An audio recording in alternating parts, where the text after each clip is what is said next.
Bonjour à tous. Pour ceux qui ne me connaissent pas, moi je m'appelle Louis Horto et avec Anthony, la personne que vous voyez à l'accueil qui est un petit peu farouche, qui ne veut pas être présent dans la salle, on a fondé une agence de médiamétrie qui s'appelle Adway Studio et on est le partenaire stratégique sur la création de publicité. Il faut vraiment le coller le micro. Ok, donc si vous voulez manger le micro, c'est normal. Donc du coup, on est le partenaire stratégique sur la publicité pour l'agence Médiasphère des jumeaux, c'est-à-dire que c'est nous qui allons gérer tout ce qui est campagne publicitaire. Donc aujourd'hui, on va voir ensemble pourquoi la publicité, c'est le meilleur moyen d'acquérir des clients rapidement sur les réseaux sociaux. Comme on l'a vu tout à l'heure, la publicité, si vous la faites bien, vous êtes capable d'avoir un moyen d'acquisition prédictif sur le long terme. C'est-à-dire que si vous la faites correctement, vous savez que vous pouvez mettre 5 € et pourquoi pas en sortir 20 €, 100 €, voire même soyons fous, 1000 € pour 5 €. Mais pour ça, c'est-à-dire qu'il faut bien le faire. Qui parmi vous a déjà fait de la publicité en ligne? Je crois qu'il y a des personnes qui en ont. Ouais, voilà. C'est quoi un petit peu votre secteur d'activité? La prise de parole. La prise de parole, ok. Donc on est sur de la prestation de service? Tu aides les gens à faire de la prise de parole, c'est ça? Ouais. Ok. Des ateliers. Des ateliers? Ok, trop cool. Il y avait d'autres personnes? De l'immobilier? Donc du coup, c'est de la génération de leads. Moudir, t'as déjà fait de la publicité en ligne? Non, jamais. Et est-ce qu'il y a des e-commerce aussi dans la salle? Ouais, bah alors je suis désolé, aujourd'hui ça va pas trop vous intéresser, vu qu'on est principalement sur la génération de leads, mais globalement, tous les grands principes que vous allez voir ici sont aussi applicables au e-commerce. Ce qui va changer, c'est surtout la partie du tunnel. Donc le tunnel, comme on va le voir, c'est la partie sur laquelle on peut atterrir les gens une fois qu'ils ont vu une publicité.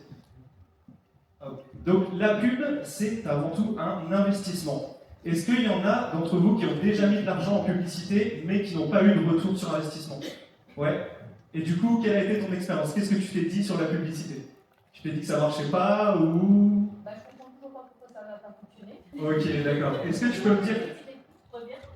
Ok. Est-ce que tu es à l'aise avec le fait de partager ce que tu as fait en publicité? Le type de publicité que tu as fait, le budget que tu as mis et qui tu ciblais? Ouais. Ouais. Bah dis-moi tout. Alors, donc en fait, moi j'accompagne les dirigeants de TPE, Ok. tout ce qui est optimisation de rentabilité. Ok. Donc on avait visé Facebook avec une publication sur Insta. Ouais. Donc, je me suis fait accompagner parce que moi c'est un truc, les réseaux sociaux c'est pas tout mon truc. Donc en fait, il m'a fait une première publicité qui était générale pour dire bah voilà, donc en fait sur 2 mois de pub j'ai eu 2 contacts. Voilà, et ensuite après on a fait une deuxième publicité où là finalement c'était bien moi qui mettais qui parlait et tout ça, parce que la première était un espèce de montage. Donc là, après, c'était moi en réel pour dire bah, voilà, que je proposais en fait différentes choses, que j'offrais des diagnostics, ce genre de choses. Ça n'a strictement rien rapporté. Et la première, j'ai dû mettre un peu plus de 1000 €, donc pour 2 contacts. Et la deuxième, j'ai mis à peu près 300 € pour 2. Donc là, on peut clairement dire que pour toi, ça n'a pas été un investissement. On peut dire que ça a été une dépense. Sauf qu'en réalité, c'est une dépense que si tu n'en tires aucune conclusion. C'est-à-dire, ce qu'il faudrait faire maintenant, c'est se pencher sur tes métriques. Donc les métriques, ça va être tous les chiffres qui vont ressortir de la publicité. En gros, combien de personnes l'ont vu, combien de personnes ont cliqué, est-ce que ça t'a généré des rendez-vous ou non. Est-ce que tu sais combien de personnes ont vu ta publicité? En moyenne? 300, 400 personnes. Ok. Donc toi, dans ton cas, je pense que le problème venait simplement de la manière dont tu adressais le message à ta cible. Si ta cible a été bien définie, ça veut dire qu'il y a tout le travail de stratégie marketing en amont qui n'a pas été fait. Le travail de stratégie marketing à faire en amont, c'est connaître sa cible, trouver les douleurs qui la caractérisent le plus, et ensuite partir de ces douleurs pour toi proposer des déclencheurs d'achat. C'est-à-dire jouer sur ces douleurs pour les structurer. Alors, en fait, on avait parfaitement identifié cela, sauf que je pense que ma cible, au départ, je pensais qu'elle était présente sur Facebook. Parce qu'en fait, je m'adressais essentiellement, on va dire, à des artisans ou des commerçants, qui peuvent effectivement, ils publient quelquefois, mais leur problème, leur vraie douleur, en fait, ils n'ont pas envie de la traiter sur Facebook. Je pense que c'est le problème. En fait, après, voilà, pour l'instant, la seule explication qu'on n'est pas arrivé à sortir, de se dire, parce que le problème était parfaitement identifié, la cible existe, on en connaît leur douleur et je sais comment résoudre leur douleur. Okay. Sauf qu'en fait, je vais arriver à les. Ça n'a pas matché. Et là, j'utilise ma carte de joker Natis, et on a déjà parlé tout à l'heure normalement, donc ça va être un petit rappel. On m'entend avec le micro? Ouais. C'est pas. Comment c'est pas que les gens ne veulent pas résoudre leur douleur sur Facebook. Et c'est pas ça qui est important, parce que oui, ils vont pas résoudre la douleur directement sur Facebook, mais Facebook ou la Meta ou Instagram, c'est pour les attirer, pour les emmener vers quelque chose d'autre après. Donc c'est peut-être que le message n'était pas suffisamment bon, peut-être que la cible n'était pas suffisamment claire, sachant que tu nous avais dit que tu avais touché 400 personnes et tu avais dit 1000 euros, un peu plus de 1000 euros de budget pub. Oui, enfin, tout compte. Ok, parce que normalement, quand tu payes ton CPM, donc tu payes pour une visite devant 1000 personnes et tu payes à peu près 10, on va dire en moyenne 10 euros pour une visite devant 1000 personnes. Donc si tu as mis 1000 euros, tu serais plus visite devant 100 000 personnes. Entre 5, je pense que tu as un CPM peut-être un peu plus cher parce qu'il y a une question de concurrence, etc. Mais ça veut dire que tu as été visible, je pense, ta pub, si on regarde en termes d'impression, au moins devant 50 000 personnes. Et du coup, ça veut dire que tu as eu 2 prospects pour 50 000 personnes. Donc là, il y a un souci de. J'en sais rien. Ça se trouve, il y a des trucs, des fois, là, tout bête. Hein. Nous, on a des clients, des fois, ils ont fait de la pub, ça n'a pas marché parce que quand on clique sur la pub, ils oublient de mettre le bon lien. Donc en fait, ça envoie les gens sur un lien un peu faux. Enfin, je ne pense pas que c'est ton cas, mais il faudrait aussi regarder ces trucs-là. Mais il y a forcément un problème. Et le fait que nous, des fois, on a les gens ont cette croyance de ouais, mais les gens ne vont pas acheter sur Facebook. Moi, quand je vois des pubs, ça fait un peu arnaque. Moi, j'ai pas envie de cliquer dessus. Oui, mais vous n'êtes pas dans vos prospects, déjà, première chose. Et tous ceux qui sont là, vous êtes tous venus via une pub. Alors, à un moment T, mais en fait, normalement, vous avez tous cliqué sur une pub. Vous êtes sur le groupe depuis plus ou moins longtemps. Et certains, vous êtes sur le groupe depuis peu de temps. Donc, vous êtes venus là. Et Facebook, c'était pas. Enfin, vous vouliez rencontrer des entrepreneurs ou avoir de la valeur. Mais c'était pas lié à Facebook. Tu vois. Donc, Facebook, c'est juste le truc pour toucher les gens et les attirer. Donc c'est pas un problème dans ton cas, mais il y a un problème quelque part qu'il faut réussir à trouver. Moi j'ai testé Ads, Google Ads là. Alors ça peut marcher au niveau local, mais sinon ça marche absolument pas pour moi. Enfin, c'est évident quoi. Moi je suis traductrice, hein, donc je travaille pas en local.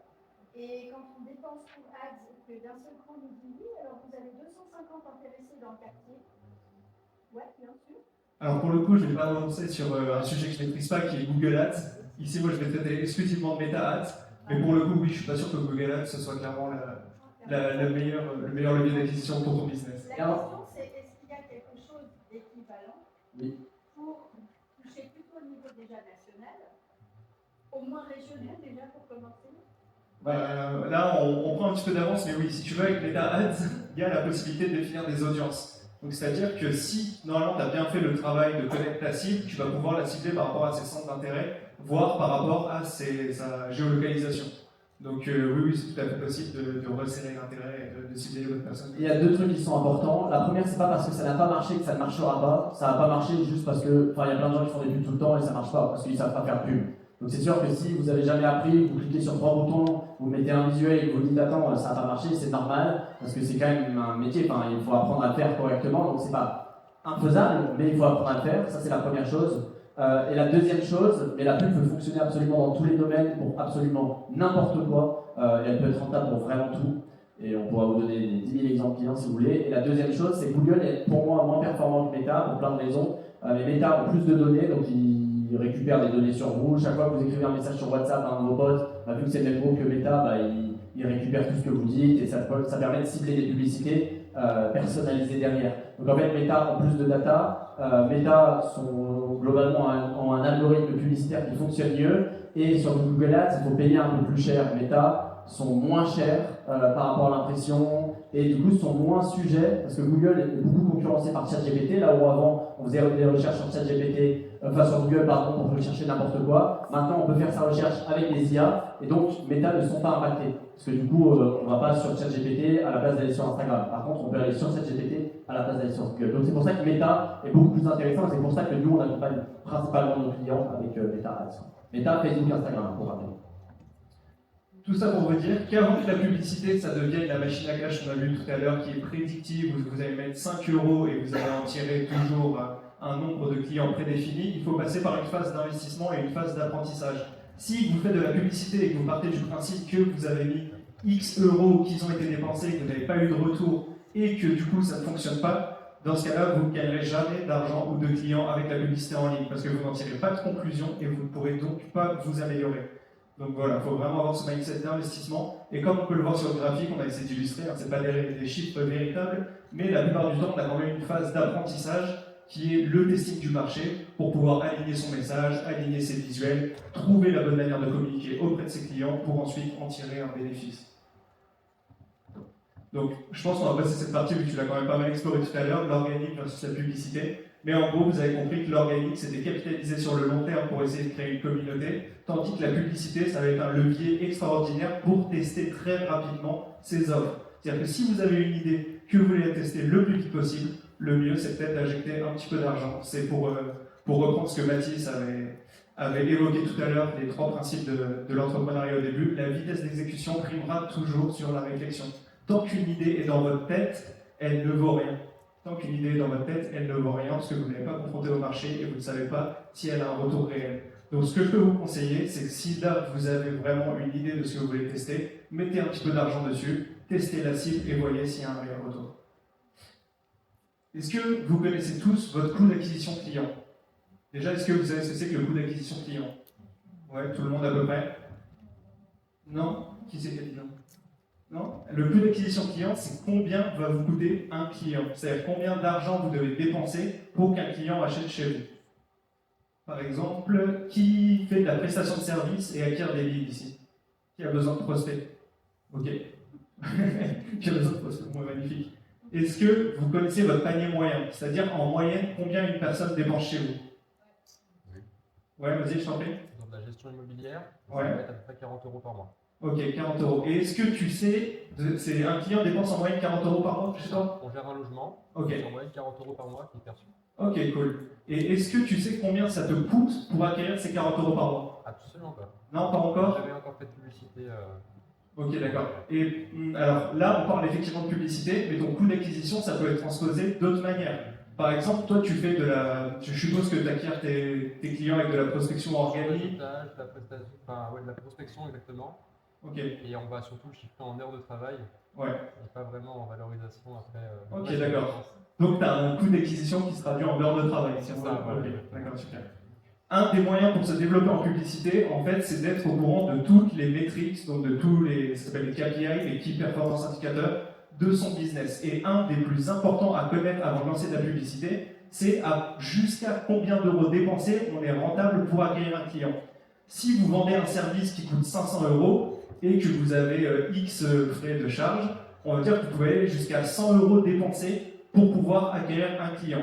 Au-delà, vous n'êtes plus rentable. Donc déjà, avant de vous lancer sur la publicité, il faut savoir combien maximum vous êtes prêt à dépenser pour acquérir un client. Sinon, vous vous lancez à l'aveugle et vous allez peut-être dépenser des milliers d'euros, en gagner des centaines et ne pas être rentable. Même si dans ce cas précis, je pense que vous le saurez. Voilà. Est-ce que quelqu'un connaît les 3 piliers de la publicité? Et si vous me répondez cible, message tunnel, c'est de la triche. Personne? Ah, ouais, vas-y. Comment? Découper un petit peu plus la question? Ouais.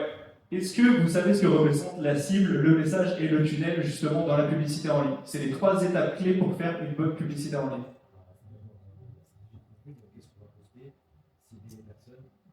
Choisir le canal, soit c'est Meta ou Google Ads, et par la suite choisir soit de générer des leads, de générer l'intérêt ou autre chose. Ouais, c'est presque ça. Vas-y. En fait, la cible, c'est qui est-ce qu'on vise exactement, c'est-à-dire à qui on s'adresse. Ouais. Ça aura un impact directement sur le message, parce qu'on ne va pas parler à tout le monde de la même manière. Et quel moyen, c'est-à-dire le tunnel, comment est-ce qu'on va le canal finalement, par quel moyen on va arriver? Si par exemple on va cibler les gens qui ont 50 ans, bah, ça sert pas trop d'aller sur TikTok. J'ai grossi un peu le trait. Ouais. Si par exemple on vend un produit typique, un produit de besoin peut-être, on va peut-être préférer Google parce que les gens vont aller faire une recherche typique. Ou alors si on vend peut-être un produit de plaisir, on va aller typique sur Instagram, ça ne sert à rien, mais grosso modo c'est à qui on s'adresse, comment on va s'adresser et vers quel moyen. Ouais, c'est ça. C'est 100% ça, c'est parfait. C'est-à-dire que le premier pilier pour faire une bonne publicité, comme on l'a vu avec l'organique, ça va être la cible. C'est-à-dire qui est-ce que vous allez cibler, quel est votre avatar. On vous l'a assez rabâché, mais son avatar, c'est quoi? Son avatar, c'est connaître une cible de personne qui a des douleurs, des attentes, et surtout connaître ses déclencheurs d'achat. Est-ce que quelqu'un sait ce que c'est qu'un déclencheur d'achat ici? Ouais, vas-y. C'est l'impression qu'on va réussir à surpasser notre problème, notre douleur. Ouais, c'est ça. En gros, c'est de mettre en face la solution au problème de la personne. C'est ces petits mots, cette petite intention émotionnelle qui va faire que quand la personne va voir votre publicité, elle va se dire oui, c'est exactement ce qu'il faut que je passe à l'action. Et pour ça, il faut créer un message. Un message, c'est composé de 3 choses. C'est composé d'une accroche, c'est composé d'une promesse et c'est composé d'un appel à l'action. Est-ce que quelqu'un sait ce que c'est qu'une accroche? Okay. Ouais, c'est ça, le scroll stopper, le fameux, le hook. C'est les mots qui vont tellement parler à votre cible qu'elle va être captivée. Vous n'êtes pas censé les voir. Vous le savez très bien, quand on scrolle sur les réseaux sociaux, on a un temps d'attention qui est ultra limité et donc les 3 premières secondes de votre vidéo, que ce soit en organique ou en publicité, sont les plus cruciales. Et pour ça, on peut jouer sur plein de vecteurs différents. Ça peut être la surprise, ça peut être l'émotion, ça peut être quelque chose de totalement dérisoire par rapport à ce qu'on est en train de voir. Par exemple, il y a beaucoup de personnes, je ne sais pas si vous avez tourné ce genre de vidéo, où on les interpelle, on leur demande « Et dis-moi comment tu fais pour faire ça ?» Et là, la personne change totalement de métier et elle dit « Bah moi, je ne suis pas du tout dans ce métier-là, mais par contre, je fais ça. » Ça, pourquoi ça marche? Parce que en fait, on ne s'y attend pas, tout simplement. Et du coup, ça capte l'attention de la personne. La promesse, c'est exprimer ce pourquoi vous êtes devant la personne qui vous regarde. Une fois que vous avez capté votre attention, une fois que vous avez capté l'attention de la personne, c'est bien. Mais si vous n'arrivez pas à véhiculer le message et ce pourquoi vous pouvez l'aider, vous êtes en train de gaspiller son temps d'attention. Du coup, c'est hyper important de bien structurer ce que vous pouvez faire pour la personne et d'être clair dans les bénéfices que vous pouvez lui apporter. Sinon, c'est du temps gâché sur la publicité et donc de l'argent que vous gaspillez en publiant. Et l'appel à l'action, à votre avis, c'est quoi? Ouais, c'est ça. C'est en gros guider la personne jusqu'à la prochaine étape. C'est-à-dire que si vous voulez générer des rendez-vous, c'est hyper important d'être clair dans ce que vous allez lui dire, de lui dire générer des rendez-vous en cliquant ici, contactez-moi, réservez votre audit gratuit, la promotion est dispo ici, etc. N'oubliez pas de mettre un appel à l'action. Il faut partir du principe que vous vous adressez à des enfants de 3 ans qui ne savent pas ce qu'ils ont envie de faire et vous êtes obligé de les guider par la main pour aller jusqu'à la prochaine étape. Et du coup, la prochaine étape, c'est le tunnel. Donc le tunnel, hein, tu l'as très bien dit tout à l'heure, c'est le chemin que votre prospect va suivre pour arriver jusqu'à vous. Le tunnel, c'est pas seulement la finalité et l'endroit sur lequel la personne va cliquer, mais c'est aussi tout ce que vous avez mis en place avant. Donc c'est quel type de publicité, quel message vous allez donner, et ensuite où est-ce qu'il va accéder. Est-ce qu'il y a quelqu'un d'entre vous qui a des problématiques, par exemple, il ne sait pas sur quoi rediriger les personnes. On fait de la publicité, mais vous ne savez pas où est-ce que les personnes doivent aller pour une prise de rendez-vous ou autre. J'ai entendu Calendly tout à l'heure, on parlait de Calendly. Par exemple, si vous voulez générer de la prise de rendez-vous, à votre avis, le tunnel le plus efficace, ça va être quoi? Ça va être de les rediriger sur un site web avec un formulaire de contact, ça va être juste de mettre un formulaire dans Meta, ou ça va être de créer tout un système complexe avec un webinaire, etc. Moi, j'ai une question. Ouais. Par exemple, sur Insta, on ne peut pas rediriger vers notre propre messagerie. Qu'est-ce que tu entends par messagerie? Si on peut, pour le coup. Pour le coup, il y a la possibilité, mais c'est des campagnes. Bah, si, il me semble qu'on peut en plus. Dans les objectifs de campagne, dans la prospection, il y a la possibilité d'engager la conversation en message privé ou de rediriger sur WhatsApp.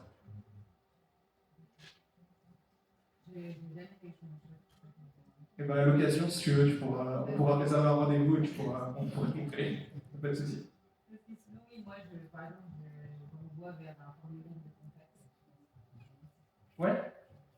La plupart du temps, le mieux dans un tunnel, quand on débute, c'est d'éviter la friction. Est-ce que vous savez ce que c'est que la friction quand on parle de publicité? Ouais. Un formulaire trop long à remplir. Ouais, c'est ça. Le but, c'est d'éviter de rajouter trop d'étapes. Quand vous voulez tester rapidement votre offre, il faut que, entre le moment où la personne voit votre publicité et le moment où vous ayez obtenu ses contacts ou une prise de rendez-vous, il y ait le moins d'étapes possible. Parce que plus il y a d'étapes, plus c'est un moyen de la perdre. Si par exemple on me dit que pour aller à tel endroit, je dois passer par 10 pâtés de maison, alors qu'au final j'ai juste à traverser une route, le mieux c'est quand même que je traverse la route plutôt que je passe par 10 pâtés de maison. Donc voilà. Et surtout, ce qui est important quand vous créez un tunnel de vente, donc que ce soit arrivé sur une landing page, que ce soit pour créer un tunnel, que ce soit pour un formulaire, c'est de garder la cohérence entre le message que vous avez passé, donc la promesse, les bénéfices que vous avez exprimés, et les informations qu'ils vont trouver sur la page. Parce que si à un endroit vous parlez de rouge et qu'au final vous arrivez et vous parlez de bleu, vous allez perdre la cohérence de la personne et elle sera plus intéressée par ce que vous faites. Est-ce que Baptiste a quelque chose à rajouter sur le tunnel de vente? Non. Non. Ok, top. Ok. Maintenant, je vais vous partager quelques études de cas. Donc la première étude de cas que j'ai à vous partager, c'est un entrepreneur niché sur le corps médical pour qui on a dépensé 51 000 € de budget le mois dernier et on a obtenu 2080 leads. Donc ça veut dire que son coût par lead, donc combien d'argent ça lui coûte pour obtenir les coordonnées d'une personne, ça lui a coûté 24 €. Alors je sais, là vous pouvez vous dire, oui, 51 000 € c'est bien, mais moi je ne les ai pas les 51 000 € à mettre, ou alors peut-être que vous avez beaucoup plus, et dans ce cas-là, on va voir comment multiplier tout ça. Et vous inquiétez pas, il y en aura pour tous les budgets. Donc pourquoi la publicité a bien fonctionné? Tout simplement parce qu'ils étaient très au courant de la niche qu'ils voulaient cibler. C'était une niche très spécifique qui était le corps médical. Donc pour structurer le message, ce qu'on a fait, c'est qu'on a étudié précisément quelles étaient les douleurs de chacun des corps de métier. Donc les médecins généralistes, les ostéopathes, les kinés et les infirmiers. Plutôt que de cibler l'ensemble du corps médical, on a vraiment été chercher quels étaient leurs points de douleur un par un et on a créé des publicités pour cibler chacun de ces points de douleur précisément. Ensuite, c'est le message, je bien plus tard. Bon, c'est exactement ce que je vous ai dit ici. Hein. C'est en gros la précision du message est hyper importante. Plutôt que de cibler de manière générale, mieux vaut découper votre audience avec plein de centres d'intérêt pour pouvoir les cibler. Hop. Le funnel qu'on a utilisé, c'est vu qu'on voulait générer de la prise de rendez-vous pour pouvoir aller sur un challenge de 21 jours, on leur a proposé directement d'aller sur un tunnel de vente. Donc, voilà. Est-ce que vous avez des questions par rapport à ça ou est-ce que vous voyez comment vous pouvez appliquer ça à votre tunnel? Si jamais, il y a un point qui est aussi important, je pense pas que tu en as parlé, c'est vos pubs, elles doivent aussi s'adresser au niveau d'éducation actuel de vos prospects. Si vous faites des soins énergétiques, par exemple, avec une méthodologie bien particulière qui a un nom, et vous dites, ok, je fais de cette méthodologie, vu que les gens ne connaissent pas encore votre méthodologie, bah, ça ne va pas leur parler. Donc en fait, ce qu'il faut plutôt leur dire, c'est, ok, t'es stressé, j'ai quelque chose pour toi. Et c'est parler dans leur niveau de conscience, et ça c'est super important à prendre en compte, parce que ça évite de parler aux gens de trucs que vous voyez, mais que eux ne voient pas encore. Si par exemple, j'en sais rien, avec Louis, on fait une pub, on dit ok, optimisez vos CPM et on fait des trucs complexes, mais vous avez jamais lancé de pub, ça va pas vous intéresser. Si par contre on dit mets en place un système qui permet de passer de rendez-vous, mets en place un système qui permet d'obtenir des rendez-vous tous les jours, bah là ça va plus vous intéresser parce que du coup c'est de ce que vous comprenez de la pub. Donc il y a aussi de ça à prendre en compte qui va être important.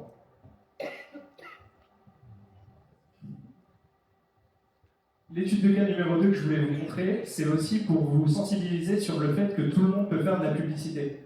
Quand on pense à un peintre en bâtiment, on ne pense pas tout de suite à faire de la publicité sur les réseaux sociaux. Et pourtant, la publicité, c'est ce qui a permis à Sébastien de AES Service de générer plus de 27 000 € de devis signés. On parle bien de devis signés, hein, ce n'est pas des promesses de devis ou quoi que ce soit. Donc là, pour lui, ce qu'on a fait, c'est qu'on a fait quelque chose de beaucoup plus simple.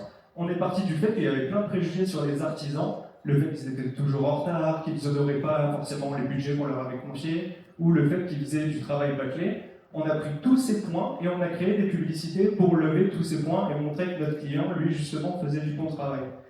On a utilisé, donc, comme je vous ai dit, 800 € de budget qu'on a mis sur un peu plus d'1 mois, donc c'était un coût raisonnable qu'il pouvait encaisser, et au final, il a généré, comme je vous ai dit, 27 000 € de devis. Et pour ça, on a utilisé ce qu'on appelle les formulaires instantanés, c'est-à-dire qu'on n'a pas eu besoin de mettre en place beaucoup de techniques avec un site web ou autre. Est-ce que vous savez ce que c'est que les formulaires instantanés? Ouais? Non? Si? C'est quand on ne fait pas cliquer sur la plateforme, il reste directement sur Facebook ou en déclenchant de en savoir plus, c'est directement là. Parfois, ils ont un modèle de sliding comme ça, où ils restent directement sur place sans toutefois quitter. Ouais, c'est ça. Les formulaires instantanés, pour les personnes qui ne veulent pas mettre beaucoup de coûts dans la publicité, c'est tout simplement la plateforme Meta qui propose de créer un formulaire en interne. Donc comme ça, vous n'avez pas besoin de coûts de développement supplémentaires à faire un système.io, si ça vous parle, ou de créer un nouveau site internet. Vous pouvez simplement créer le formulaire dans Meta, et comme on l'a dit tout à l'heure, ça évite aussi de créer de la friction. C'est-à-dire que quand ils vont cliquer sur votre publicité, au lieu de sortir de la plateforme Meta, ils vont rester directement sur Meta. Et comme ça, ils pourront remplir facilement. Et ensuite, on peut le customiser, c'est-à-dire qu'on peut demander les informations, on peut créer plein de nouvelles questions dedans pour pouvoir qualifier le client et le recontacter par la suite. À savoir qu'il y a une métrique qui est assez intéressante. Si dans un formulaire instantané, vous demandez et le numéro de téléphone et l'email, vous aurez des coûts par prospect en moyenne 30% plus élevés que si vous demandez soit l'un ou soit l'autre. Donc en vrai de vrai, moi je vous conseille de toujours privilégier le numéro de téléphone pour pouvoir contacter la personne plutôt que l'adresse email.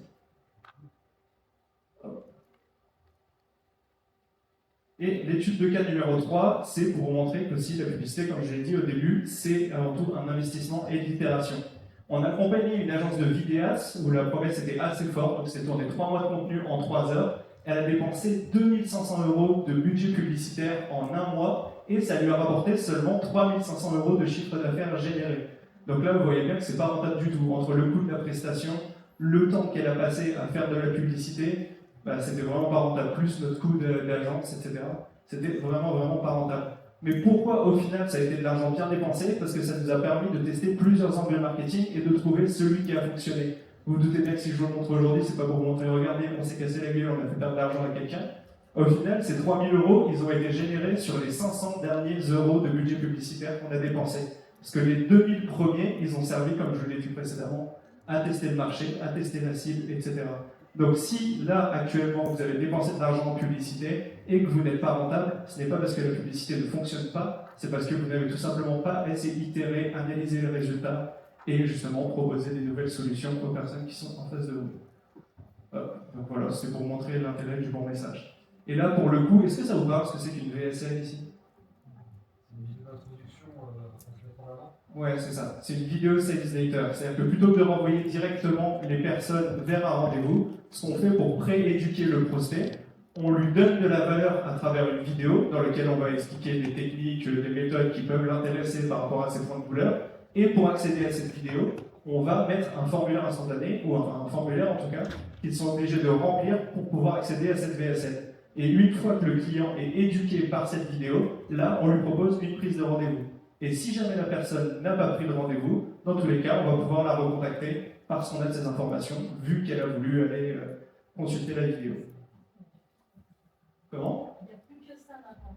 Ouais, il y en a beaucoup. On démarquer, c'est pas ça en fait. Non, bah, en fait, ça dépend. Si tu as le bon message, que tu touches ta cible et que ta solution est la bonne, ça le fait. Attendez, pourquoi il y en a beaucoup? Parce que ça marche. Mais oui, t'as raison. Le top du top, c'est... Oui, c'est vrai. T'as pas tort. Mais justement, vu que tu as identifié le fait qu'il y avait beaucoup de VSL sur le marché, et si tous tes concurrents font une VSL, dans ce cas-là, profites-en pour voir pourquoi leur VSL fonctionne et qu'est-ce que tu peux faire de plus que pour que la tienne sorte du lot. Mais oui, t'as pas tort. Quand on est en train de trop tirer sur la corde sur une méthode, il y a un moment où elle s'épuise. Donc, vu que tu as identifié une brèche dans le marché, à toi de voir ce que tu pourrais faire de plus. Et c'est pour ça que c'est de l'itération et de l'investissement. C'est que ça. C'est pas magique, hein. C'est pas la roulette où on va mettre 10 €, on va en gagner 1000, ça c'est sûr. C'est que de l'itération et de la résilience, entre guillemets. Donc du coup, voilà. La publicité sur le court terme, comme on l'a vu, c'est pour tester son offre le plus rapidement possible, pour générer des leads. Mais est-ce que vous avez une autre idée de comment on pourrait utiliser la publicité en ligne? À savoir que Mathis en a parlé un petit peu tout à l'heure, vous pourrez être plus attentif. Ouais, une étude de marché. Mais il y a un autre moyen, il y a une autre possibilité avec la publicité, plutôt que de générer du chiffre d'affaires tout de suite, à quoi ça pourrait vous servir? Créer une communauté. Ouais. Comme vous avez fait par exemple. Par exemple. Ouais, c'est ça, c'est exactement ça. On peut s'en servir pour booster l'organique. C'est-à-dire que la publicité, ça peut vous apporter de la notoriété sur un secteur. C'est-à-dire que si jamais la publicité ne vous rapporte pas des rendez-vous tout de suite, elle peut consolider votre expertise, faire en sorte que vous soyez présent le plus longtemps possible devant vos potentiels clients, et donc par la suite vous rapporter du business.